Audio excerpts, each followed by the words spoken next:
Bonjour à toutes et à tous, il est 15 heures sur Télé Djibouti. Bienvenue à vous dans cette nouvelle édition. Voici les titres. Le Premier ministre somalien durant son séjour à Djibouti a visité donc différentes infrastructures du pays. Et climat 2022 vers une année record pour les émissions de CO2 d'origine fossile. Voilà pour les titres, bonjour à tous. Dans le cadre de sa visite officielle à Djibouti, le Premier ministre somalien Hamza Abdi Barre a visité le centre d'observatoire régional de la recherche de l'environnement et du climat. Dans son déplacement, il a été accompagné par le ministre de la Communication, chargé des postes et des télécommunications, Radouane Abdullahi Badon, et du ministre de l'Énergie, Younis Ali Guedi. À son arrivée, il a été reçu en grande pompe par le ministre de l'Enseignement supérieur et de la Recherche, Dr Nabil Mohamed Ahmed, et les responsables du dit centre. Après l'accueil, le Premier ministre somalien a eu droit à une visite guidée du centre d'observatoire régional de la recherche de l'environnement et du climat. L'Observatoire a pour mission de suivre et d'évaluer les impacts socio-économiques, environnementaux et de proposer des mesures de prévention, d'atténuation ou d'adaptation des risques liés au changement climatique. Il dispose d'équipements à la pointe de la technologie en matière d'analyse et de traitement de données, et de modélisation du climat ainsi que des partenariats scientifiques régionaux et internationaux avec les agences onusiennes, des centres de recherche et des universités. Rappelons que ce centre a été inauguré par le président de la République Ismaël Omar Guelleh en présence de son homologue somalien Hassan Sheikh Mahmoud.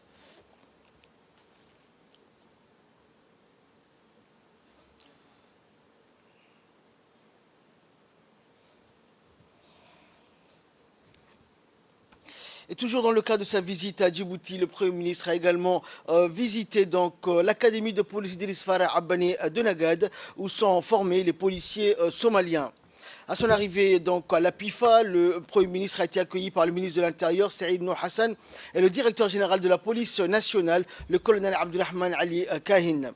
Après un mot de bienvenue du directeur de l'académie, le commandant Omar Youssouf Omar, la délégation somalienne a regardé donc deux reportages résumant les formations des policiers somaliens formés par les carabiniers italiens et des policiers djiboutiens. Cette formation offerte depuis 2013 aux policiers somaliens a pour but d'accroître les qualifications de la police somalienne pour lui permettre d'affirmer son contrôle et de garantir la sécurité des territoires des différentes provinces encore perturbées par des phénomènes insurrectionnels, mais aussi pour lutter contre les actions des bandes criminelles y opérant qui se sont rendus responsables de différents actes criminels. Au cours de 9 semaines de formation, les policiers somaliens seront formés dans les différentes disciplines d'intervention policière dans le domaine de la protection de l'ordre public, des techniques d'enquête sur les scènes de crime, de la protection des personnalités, en un mot, comment assurer la sécurité des personnes et des biens à tout moment et en tout lieu en Somalie. Un savoir-faire qui devront mettre en application dans l'accomplissement de leur mission chez eux. Enchanté d'accueillir leur Premier ministre, et les policiers somaliens ont tenu à intonner une chanson démontrant donc leur patriotisme et leur volonté de contrecarrer tous ceux qui voudraient porter atteinte à l'intégrité de leur pays. Les formations des policiers somaliens appelées Miadit Somalia a débuté donc en 2013. Environ 3000 policiers de la Somalie ont été formés à l'APIFA. La Miadit 17 destinée à 80 policiers de la Somalie a débuté au mois de septembre dernier.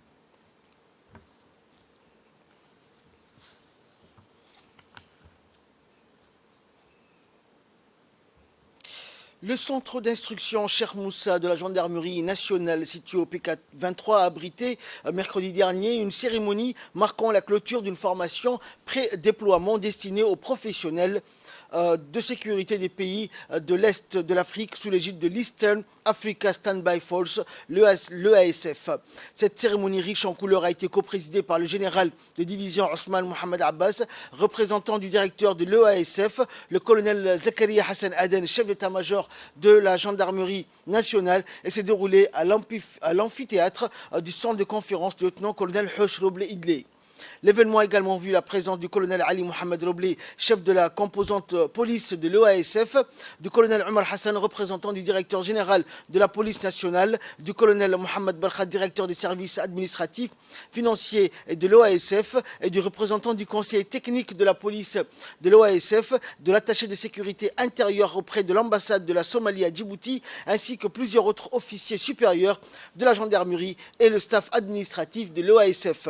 Cette formation organisée par l'OASF et supportée par le fonds danois a débuté le 30 octobre dernier au profit de 39 participants issus de 10 pays, dont la gendarmerie nationale et la police nationale de Djibouti. Au cours de la cérémonie, les 39 participants donc, ont reçu les parchemins des officiels présents et posés ensemble pour la traditionnelle photo de famille avant de passer au rafraîchissement.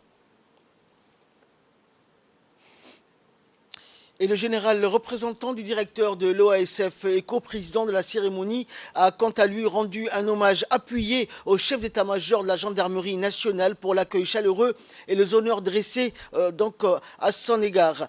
Poursuivant son allocution, il a souligné l'hospitalité légendaire du peuple djiboutien et de son gouvernement et affirmé que l'OASF a toujours pu compter sur le soutien de la gendarmerie nationale. Le haut gradé a également précisé l'importance de la formation et les attentes des pays de l'Est de l'Afrique à travers l'OASF avant de remercier les instructeurs et féliciter les participants. Et enfin, clôturons la série des interventions lors de cette importante cérémonie. Le colonel, chef d'état-major de la gendarmerie nationale, co-président également de l'événement, a quant à lui débuté son mot en adressant ses plus vifs remerciements à la direction de l'OASF pour avoir porté son choix sur l'école de formation de la gendarmerie pour organiser la formation et pour sa confiance et l'intérêt porté à la gendarmerie nationale djiboutienne. On écoute le colonel. Pleasure for me to join you this morning.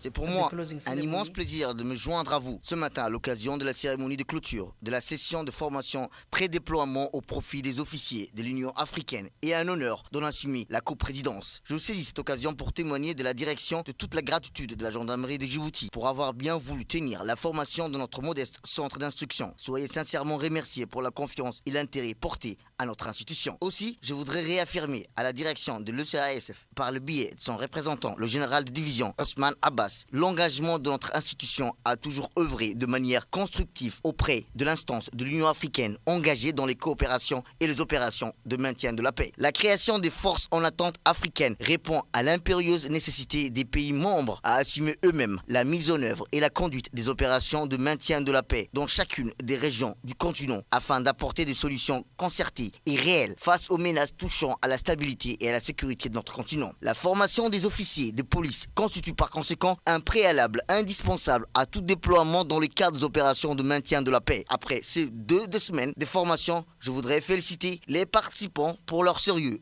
Je reste confiant quant à la contribution de qualité qu'ils apportent dans le cadre de leur mission future. Avant de clore mon propos, permettez-moi de retirer à l'endroit de la direction de l'EEACF et de ses responsables notre profonde gratitude. Je remercie également l'équipe de soutien de la gendarmerie qui a travaillé pour que la formation se déroule dans de bonnes conditions. Enfin, je vous souhaite à tous un bon retour dans vos pays respectifs et déclare la session de formation sur le pré-déploiement des officiers officiellement close. Merci de votre aimable attention.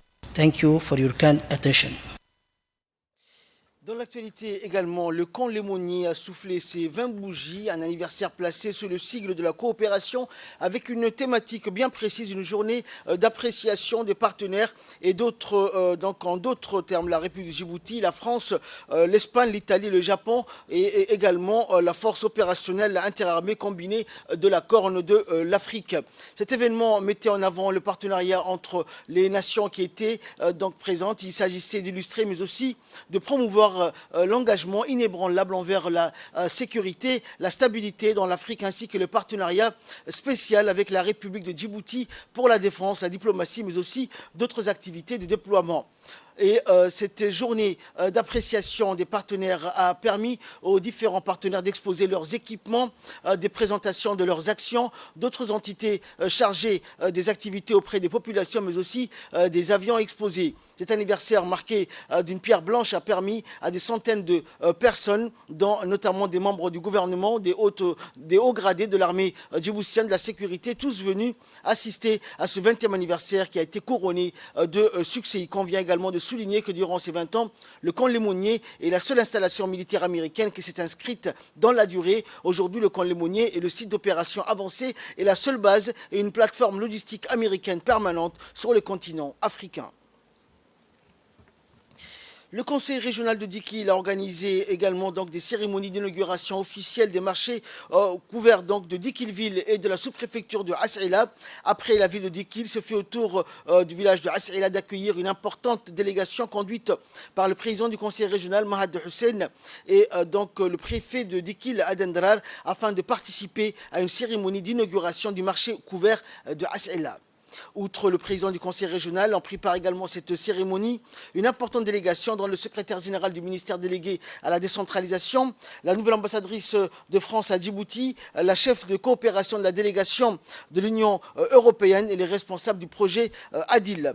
Arrivée sur les lieux, la délégation fut accueillie par le sous-préfet de As'ila, Moussa Hamad Ougouré, et la dynamique élue locale de As'ila, Mohamed Abdelkader Yacoub, et des chefs coutumiers, des commerçants, des femmes et jeunes, mais moins jeunes, de cette localité qui s'était rassemblée devant l'esplanade du site de la cérémonie. Ainsi, les bénéficiaires se sont mobilisés massivement devant le marché pour célébrer donc de la meilleure des manières cette cérémonie d'inauguration, une occasion où les personnes qui se sont exprimées ont toutes démontré leur satisfaction et leur enthousiasme et n'ont pas manqué de remercier le conseil régional de Dikil ainsi que l'Union européenne pour leur appui financier. Au retour de la cérémonie, la délégation a profité de visiter donc la ferme agricole de Diamagedi qui est un périmètre agricole modèle de la région de Dikil. C'était donc l'appel, la prière d'Al-Asr. Nous retrouvons la suite de notre journal. Dans le cadre de la lutte contre le commerce illicite, la douane nationale, en étroite collaboration avec la police nationale, a mis hier la main sur une quantité importante de cadres de contrebande. Il s'agit d'une vingtaine de colis de cadres transportés par des passeurs interceptés lors d'une opération de routine près de la rivière de Agadere, située à quelques jets de pierre du campus universitaire. Selon la procédure en vigueur, la totalité de la marchandise de contrebande saisie a été détruite par le feu en présence du chef de division de douane donc de la région d'Arta. Ce dernier s'est félicité de la réussite de l'opération et lancé une mise en garde aux trafiquants. Actualité internationale à présent, parlons climat 2022 vers une année record pour les émissions de dioxyde de carbone d'origine fossile. Les émissions de CO2 produites par la consommation d'énergie fossile, pétrole, gaz ou charbon vont dépasser en 2002 leur niveau record après le trou d'air dû au Covid selon une étude de référence publiée aujourd'hui. Les émissions totales de ce gaz à effet de serre principal responsable de réchauffement, incluant celles produites par la déforestation, vont-elles presque retrouver le niveau de 2019, ne laissant à ce rythme qu'une chance sur deux d'éviter de dépasser un réchauffement de 1,5 degré Celsius dans 9 ans, selon les scientifiques du Global Carbon Project. Les émissions de CO2 d'origine fossile devraient augmenter de 1% par rapport à 2021 pour atteindre 36,6 milliards de tonnes, soit un peu plus que le niveau de 2019 avant le Covid-19, selon leurs calculs. L'équipe du GCP, le Global Carbon Project, qui rassemble plus de 100 scientifiques de 80 institutions, calcule chaque année les émissions de CO2 ainsi que le budget carbone restant, soit la limite supérieure de dioxyde de carbone émis permettant de rester sous une température mondiale donnée. Cette température est en effet liée à la concentration de ce puissant gaz à effet de serre dans l'atmosphère, concentration qui a augmenté de 51% depuis le début de l'ère industrielle, quand nous avons commencé donc à brûler en grande quantité les énergies fossiles, souligne l'étude. Les scientifiques peuvent ainsi traduire en durée le budget restant pour respecter les objectifs de l'accord de Paris, pierre angulaire de la lutte contre le réchauffement. C'est la fin de cette édition. Merci à vous de nous avoir suivis. Restez avec nous avec la suite de programmes sur Télé Djibouti.